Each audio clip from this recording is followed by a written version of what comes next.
먼저 그때 그 시절 코너에서는 우리들의 오감을 만족시켜 주었던 과거 추억의 길거리 음식을 만나보고요. 또 TV 문화극장 시간에는 길거리 음식뿐만이 아니라 또 예로부터 내려오는 다양한 우리나라 전통 음식에 대해서 알아보겠습니다. 그리고 또 이어지는 현장 속으로 코너에서는요, 장날이면 어김없이 뻥 소리와 함께 구수한 냄새를 풍기던 뻥튀기와 입안 가득 달콤함이 퍼지는 생과자의 추억을 찾아서 떠나보죠. 근데 이렇게 좀 진행을 하다 보니 좀 출출한데 뭐 좀 먹을 것 좀 없나요? 끝나고 알았어요. 할 수 없죠 뭐. 눈여기라도 해봐야겠습니다. 자, 그럼 지금부터 달콤한 추억 속으로 한번 푹 빠져보시죠. 찬바람이 불기 시작하면 어김없이 등장하는 붕어빵. 이제는 대한민국 대표 국민 간식이 되어 남녀노소 할 것 없이 많은 이들의 사랑을 받고 있는데요. 국화틀에 찍어내면 국화빵, 붕어틀에 찍어내면 붕어빵이 되는 이 풀빵이 우리나라에 처음 등장한 것은 바로 1930년대였습니다. 이런 붕어빵의 시초는 1909년 일본 도쿄 나니와야 제과점에서 만들어진 다이야끼 빵에서 비롯되는데요. 다이는 도미를 말하고 야끼는 굽다는 뜻이 있으므로 우리 말로 하면 도미빵이라 할 수 있겠습니다. 일본의 도미빵과 우리의 붕어빵은 틀에 구워낸다는 점이 비슷하지만 근본은 많이 다른데요. 도미빵은 이름처럼 매우 고급스러운 반면 우리의 붕어빵은 가난했던 시절 끼니를 잊기 어려웠던 이들의 줄임배를 채워준 대단히 서민적인 길거리 음식이었습니다. 요즘은 붕어빵은 워낙 흔하지만 예전에는 좀 풀빵같이 붕어빵보다 그 전에는 풀빵이 더 유행을 많이 했었어요. 그래서 추운 겨울날 그거 하나 먹으면 그래도 든든하고 그 따뜻한 그 풀빵 불면서 먹던 재미도 있었고. 사실 1940년에서 50년대에는 먹고 사는 것도 제대로 해결되지 못하던 시절이었기에 군것질거리를 찾기란 더욱 힘들었지요. 간식을 먹는다는 것 자체가 사치로 여겨지던 때였으니까요. 엎친 데 덮친 격으로 가뜩이나 형편이 어렵던 우리네 삶에 돌이킬 수 없는 상처를 남긴 민족 상잔의 비극 6.25 전쟁이 터집니다. 잿더미가 된 이 땅에서 모든 것을 다시 시작해야만 하는 절박한 상황은 우리들의 삶에 많은 변화를 가져옵니다. 그 가운데에서도 먹을거리의 변화는 더더욱 그러했지요. 사서 먹은 거는 없고요. 마당에 이제 크게 이제 저기 무 같은 거 겨울에 무 있잖아요. 무를 둥기를 파가지고 거기다 묻어놔요. 그러면 그거를 꺼내가지고 이제 질근질근 먹기도 하고. 그 당시에는 이제 사실은 뭐 쌀은 거의 없었고, 그래서 거의 주식이 이제 고구마다시피 됐는데, 그 고구마가 주식 겸 간식이 됐었어요.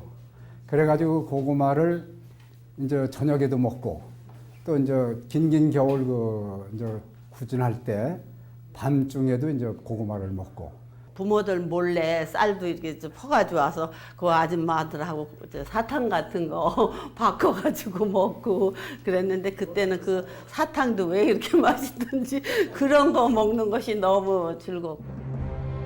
1953년 휴전 협상이 한창 진행되던 그때 신당동에서 빨간 떡볶이가 초선을 보입니다.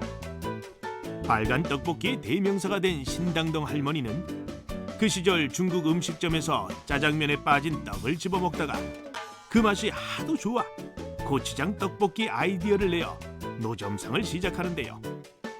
이것이 바로 빨간 떡볶이의 시초로 알려지고 있습니다.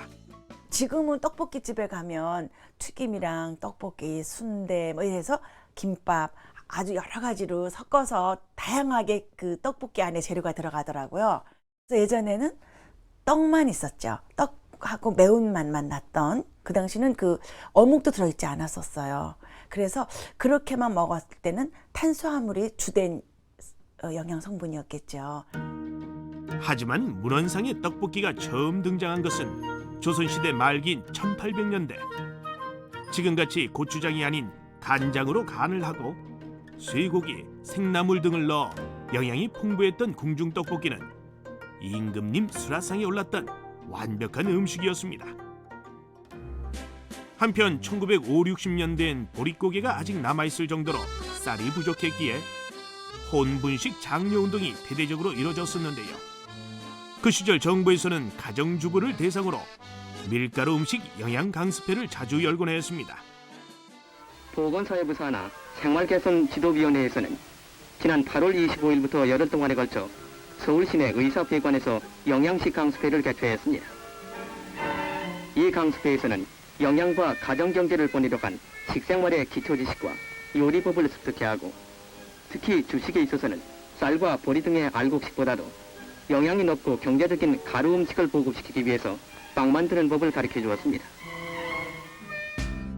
그렇게 그 시절엔 국수나 라면 먹기 운동은 물론 매주 이틀은 쌀 없는 날로 정해 다른 곡식을 먹어야 했습니다.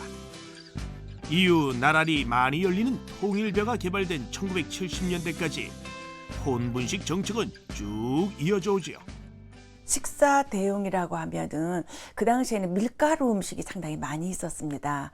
분식 장려도 막 하던 때고, 그러다 보니까 집에는 항상 아버지가 월급을 타시면 제가 알기로는 그 20kg 정도 되는 회푸대종이라고 하는 누런색 그 봉투에 밀가루 무슨 표 밀가루 이래갖고 큰 거 하나 사놓거나 2포대 사놓는 게 그 월급 탔을 때 어머니가 하시던 일이셨어요. 특히나 1960년대 말에는 극심한 흉년으로 인해 쌀값이 천정부지로 뛰는 등 많은 어려움이 뒤따르는데요.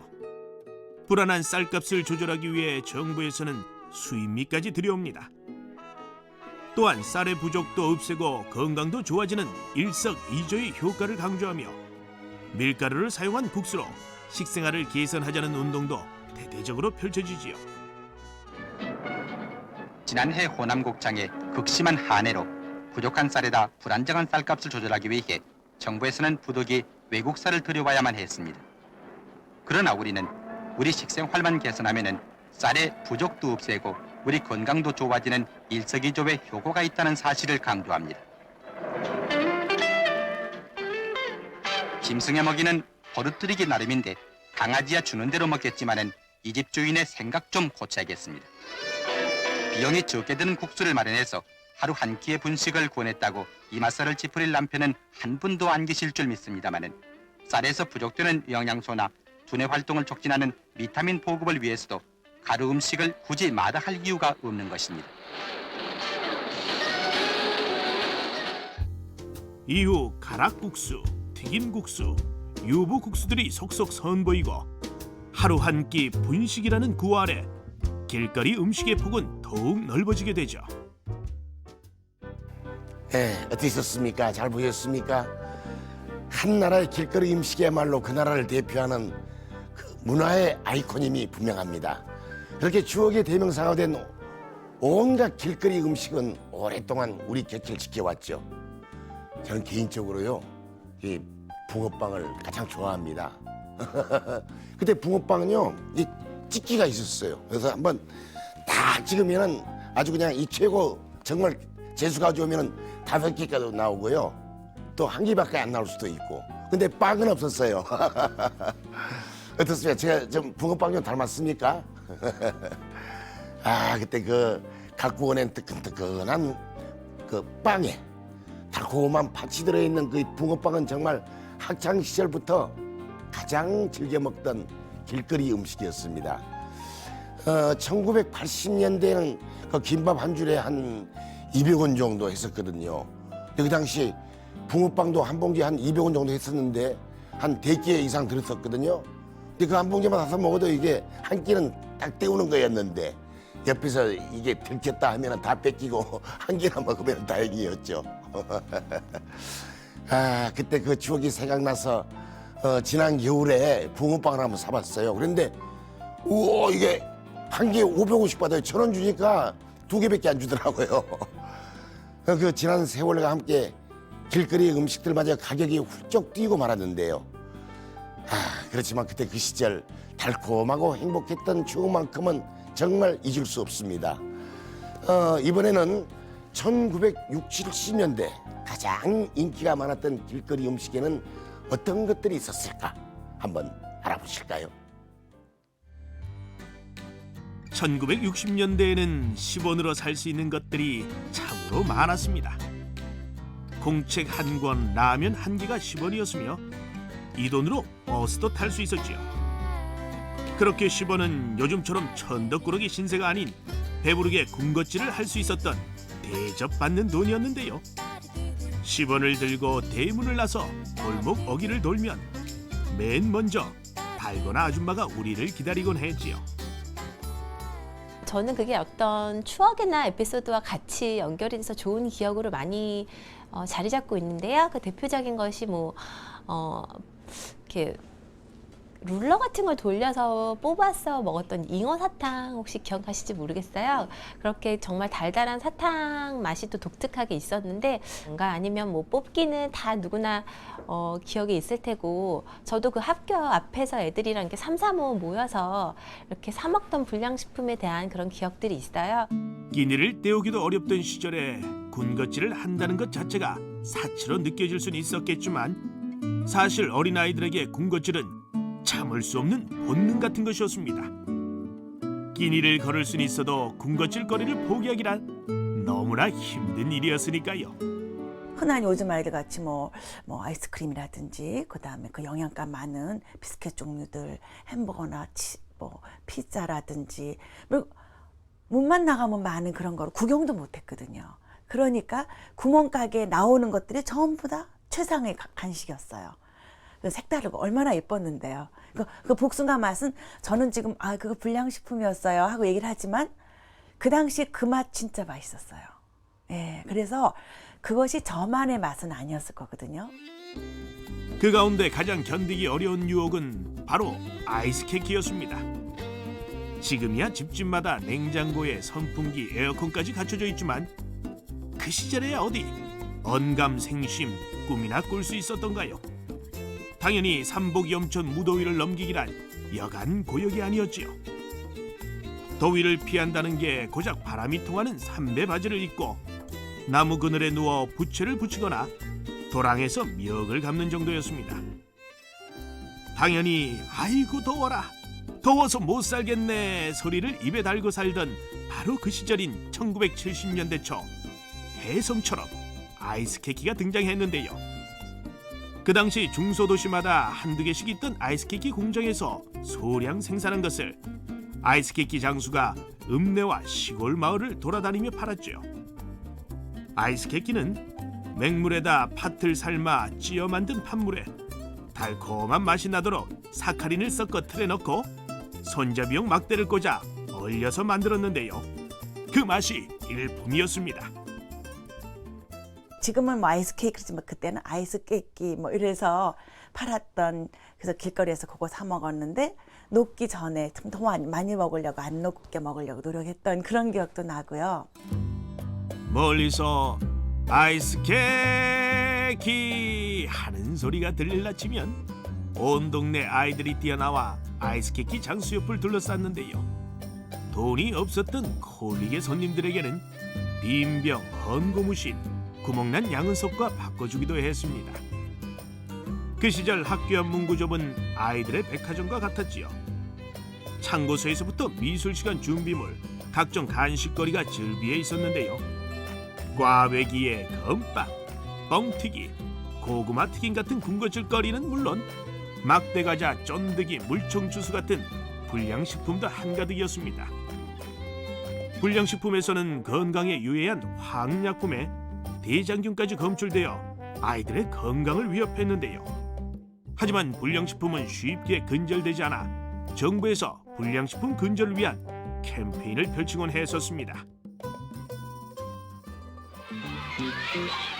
부정식품, 정말 창피한 말입니다. 사람들의 식성을 틈타 놔두는 이 사회약을 속히 뿌리 뽑아야 합니다.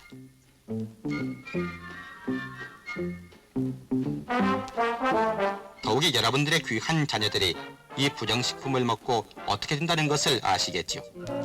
이러한 국민 보건위생을 해치고 있는 각종 불량식품, 부정의약품 등을 제조하는 악덕 상인을 철저히 단속하기 위해 정부에서는 보건범죄 단속조치법을 마련했습니다.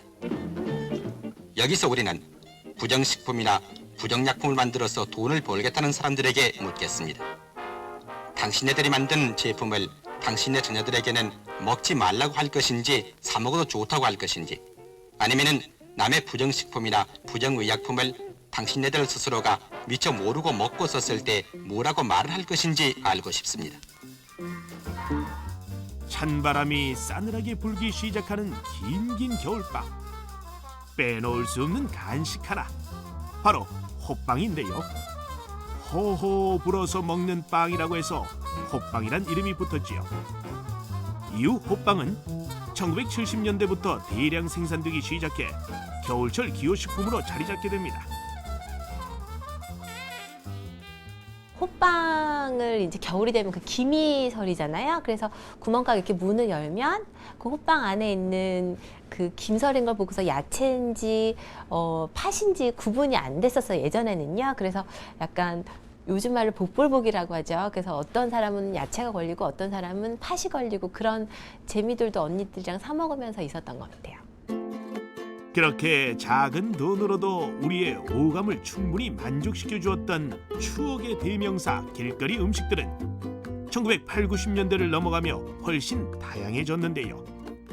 어묵에 순대, 오징어와 지포, 그리고 번데기까지 여가 생활을 즐길 때 함께했던 먹을거리들도 이 무렵 속속 등장하지요.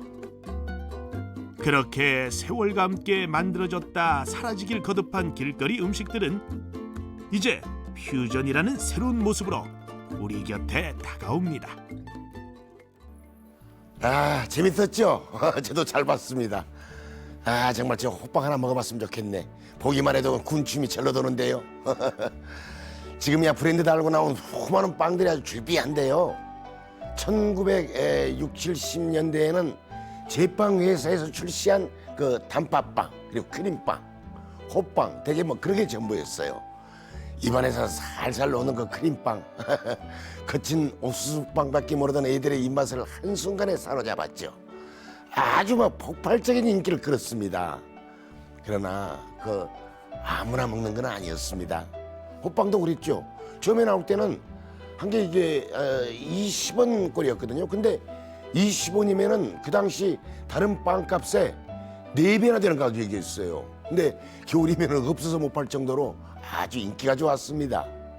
그 예전에 제가 순돌이 아빠로 텔레비전에서 여러분들을 찾아뵙던 시절 순돌이한테 이 호빵을 사주던 장면들이 기억납니다. 아, 그때 그 시절 떠오르는군요. 건주야, 잘 지내지? 아, 연락 한번 해. 내가 아주 호빵 실컷 사줄게. 이렇게 지금까지는 길거리 음식들에 대해서 이제 살펴봤으니까요. TV 문화극장 시간에는 길거리 음식만큼이나 다양한 우리의 전래 음식들에 대해서 살펴보겠는데요. 김치에서부터 각종 궁중 음식까지 먹기 좋고 보기 좋은 전통 음식들을 담은 영상 함께 보시도록 하시죠.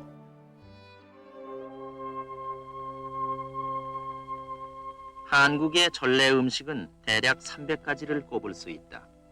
그 중에서 중요한 몇 가지만을 골라 그 조리법과 함께 소개해본다. 떡은 쌀을 죗된 재료로 해서 만드는데 명절이나 잔치 때 주로 쓰이는 이 절편은 그 하나하나에 문양을 찍는 정성이 따른다.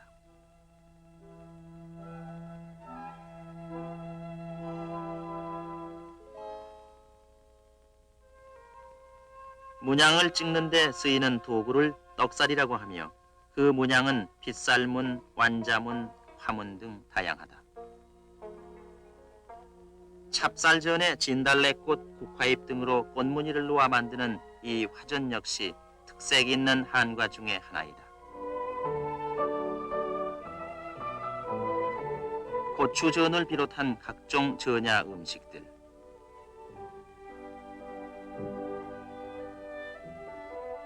한국 음식의 조리법은 전야, 찜, 전골, 구이, 볶음 등으로 크게 나누어진다. 한국 음식의 진가는 맛을 내는 양념과 빛깔을 내는 고명의 조화에서 찾을 수 있다. 보기 좋은 음식이 맛도 있다는 옛말과 같이 먹는 맛과 보는 맛을 함께 중시해온 것이 한국 음식의 특징이다. 특히 도미찜은 색색의 고명으로 아름답게 꾸며지는 대표적인 찜 요리로서 이를 기녀에 비유해 승기약탕이라고도 했다. 산의 진미가 가득 담긴 각종 찜 요리도 손꼽을 만한 음식들이다.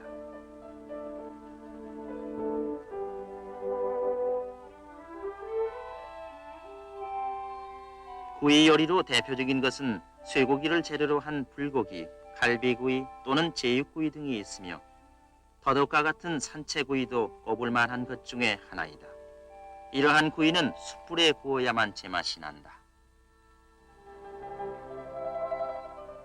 전골 요리는 쇠고기, 돼지고기 또는 낙지 등을 썰어 여기에 갖가지 채소를 곁들여 끓여 먹는 음식으로 재료에 따라 그 종류도 다양하다.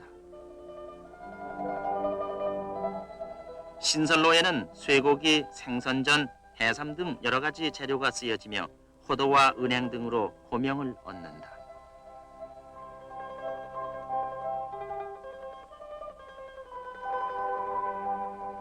신선로는 그릇 밑에 숯불을 피워 음식을 끓이도록 돼 있는데 근래에는 간편한 화학 연료를 사용하는 경우가 많아졌다.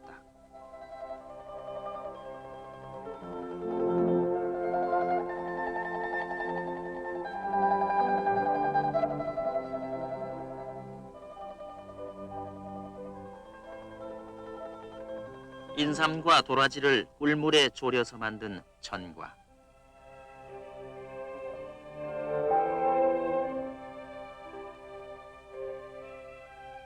오래도록 저장도 가능하며 술안주로도 쓰이는 고급 기호식품 중의 하나로서 연근으로 만들기도 한다. 한과의 일종인 강정은 찹쌀가루를 튀겨서 조청을 발라 고물에 묻혀 만든다. 이러한 한과는 그 종류와 모양이 다채롭다.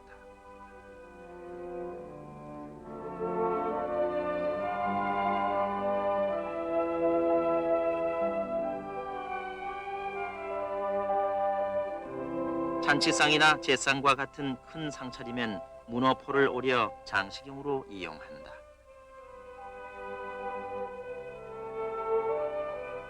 이러한 문어는 마른 안주로도 쓰인다.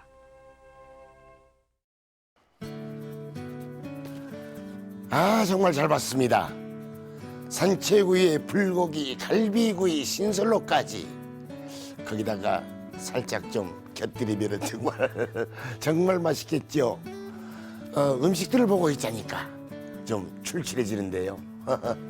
길거리 음식의 전통 음식까지 오늘 눈여기 한번 제대로 했습니다. 자, 다음은 현장 속으로 거는데요. 아니, 잠깐.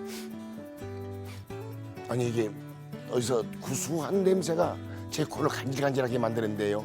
콩을 볶는 건지 깨를 볶는 건지. 아, 이거 구수한 것도 모자라 달콤하게까지 해서 이거 현기증이 딱 날라고. 뽀요! 깜짝 놀라셨죠? 이 냄새가 어디서 나는 건지 알면 여러분들도 그래, 바로 이 냄새야 하실 겁니다. 지금부터 함께 맡아보러 가시죠. 코올리게 친구들과 한 입씩 베어 물던 맛. 형제들과 둘러앉아 아랫목에서 먹던 바로 그 맛. 가슴 가득 달콤하고 고소한 향기가 피어나는 그때 그 시절 주전부리를 찾아 나서 봅니다. 여기는 수원의 못골시장. 때로는 줄인 배를 채우고 또 때로는 심심한 입을 달래줬던 수많은 먹거리의 천국, 지상낙원이 따로 없습니다. 그런데 잠깐, 아주머니는 귀를 막고 기계는 뱅그르르르, 연기는 솔솔. 대체 여긴 무슨 가게일까요? 이건 아주 큰 소리가 나고요. 그 다음에 뻥 소리가 나면서 우리가 먹고 싶은 게 튀어나옵니다.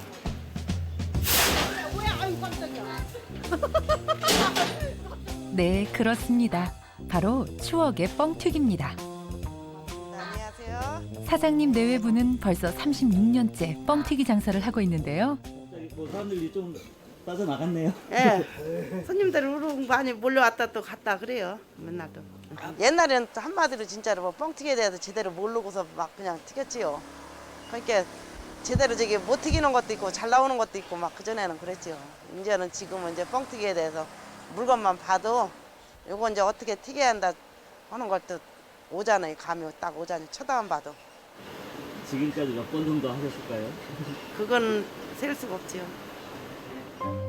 되로 받아 곱절로 튀겨내는 인심. 뻥튀기는 쌀, 떡, 콩 등등 못 튀기는 것이 없는데요. 과거 장터 한 귀퉁이에서는 하루 종일 뻥뻥 소리가 끊이질 않았고 사람들은 가져온 곡식을 들고 온종일 줄을 서서 기다리곤 했습니다. 뻥 하니까 뻥 튀겼죠. 조그만 게 들어가갖고 크게 되고 그러니까 뻥 하니까 뻥 튀기라고 그러죠. 튀기 많이 해 드셨겠네요. 해먹었죠. 조금 애들 되게 막 이거 튀기 너무 하나도 뭐도 몰라고 애들 와가고 막 그러잖아. 자, 이제 뻥튀기를 만들어 볼까요? 한 톨이라도 흘릴세라 조심스레 재료를 기계에 붓고 나사를 꽉 조인 다음 뻥튀기 기계를 돌린 후 바로 가열을 시작하는데요. 돌리고 돌리고 뻥튀기 기계와 함께 우리의 동심도 부풀어 오릅니다. 하지만 뻥튀기를 맛보려면 기다림은 필수인데요. 바로 이때 사장님의 인심 좋은 서비스가 나갑니다. 야, 애기 먹어봐. 맛있어. 지금은 소리가 좀 작은데 그때는 소리가 정말 컸던 것 같거든요. 그래가지고 아저씨가 이제 뻥이요 하면 이제 다들 이제 귀 막고 다니고 그때는 니어 거로 이제 갖고 다니셨었거든요. 네, 그 기억이 나네요, 제가. 기대감 반, 불안감 반, 이 소리 항상 익숙해져 있는 것 같아요. 기계는 점점 달궈지고 뻥튀기를 기다리는 이들의 긴장감도 높아만 가는데요. 예나 지금이나 뻥 소리에는 장사 없나 봅니다. 드디어 사장님의 신호가 떨어지는데요. 그러자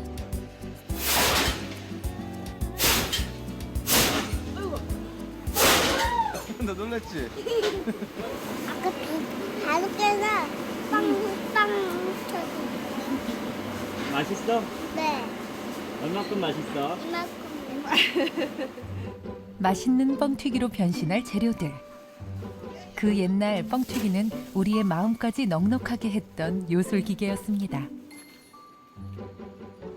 버릴 게 없어요. 여기 뻥튀기는. 왜냐면 밥 먹기 싫으면은 그냥 찬밥 말려도 되고 누룽지 말려도 되고 떡 같은 것도 먹기 싫으면 말리고 그렇게 다 튀기면 주전벌이가 되잖아요. 그래서 그게 제일 장점인 것 같아요. 이곳은 인천에 위치한 한 과자점. 가게 안은 시간을 거슬러 올라간 듯 추억의 과자로 가득한데요. 무려 46년간 추억을 굽고 있다는 김용기 사장을 만나봤습니다. 우리 형님이 그 서울에서 크게 가재 공장을 한다고 해서 따라왔는데 와보니까 2평도 안 돼요. 가게가 한 일주일 내가 고민했어요. 와서 내려가야 되나 이걸 배워야 되나 그게 내 운명이라고 생각해요. 그때 배운 게. 어릴 적 가게 안에 한가득 쌓여있던 전병은 바라보는 것만으로도 군침이 도는 최고의 주전부리였는데요. 여러분 모두 부채전병의 맛 기억하시죠? 잘 풀어진 달걀에 설탕과 버터 등을 넣고 휘휘 저어보는데요. 여기에 밀가루를 넣고 반죽을 시작합니다. 배합을 잘해야 돼요. 배합을 잘해야 과자 맛이 같은 재료를 써도 맛있어요. 찰진 반죽에 과자는 보이지도 않는데 벌써부터 군침이 꼴깍. 바로 이 반죽이 완전해야만 바삭하고 고소한 전병이 탄생합니다. 부채 전병에 빠질 수 없는 파래김도 준비하고요. 달그락달그락 옛날 방식 그대로 과자를 구워내느라 사장님 손은 쉴 새가 없습니다. 그런데 사장님, 기계는 왜 얼굴에 갖다 대시나요? 기계가 얼마나 닳아졌나 볼에다가 이렇게 대보면 알아요, 온도를. 이게 온도 측정하는 거라고 생각하면 돼요. 이렇게. 기계가 적당히 달궈지면 정성스레 빚은 반죽을 그 안에 하나하나 올리고 주변에 파래김을 두르는데요. 과자를 굽는 건지 추억을 굽는 건지 이내 마음까지 따뜻해져 옵니다.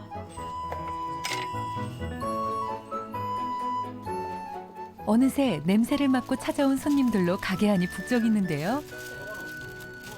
자주 오는데요. 여기가 이제 오래되고 특히 여기 방과자가 그 옛날 그 맛을 그대로 이렇게 유지하고 있어서요. 예, 자주 찾게 됩니다. 어렸을 적에 저희는 할머니 할아버지랑 같이 살았는데요. 이제 할아버지가 약주 한 잔 드시면 간식으로 많이 사다 주시곤 하셨는데 이런 걸 보면 아무래도 할아버지 생각이 많이 나죠. 멀리서 찾아오시니까 뭐 잠시 뭐 1시간도 못 닫아요.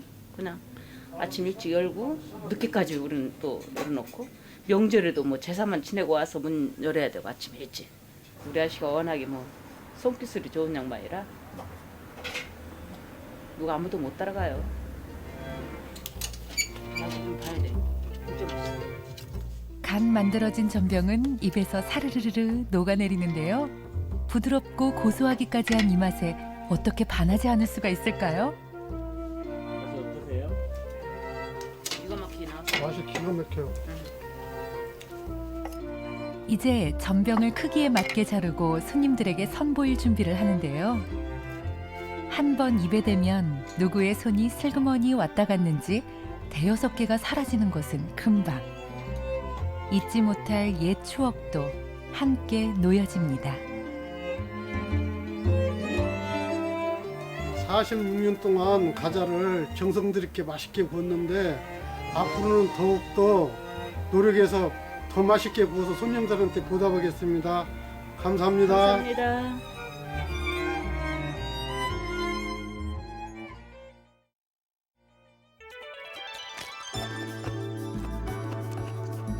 야하.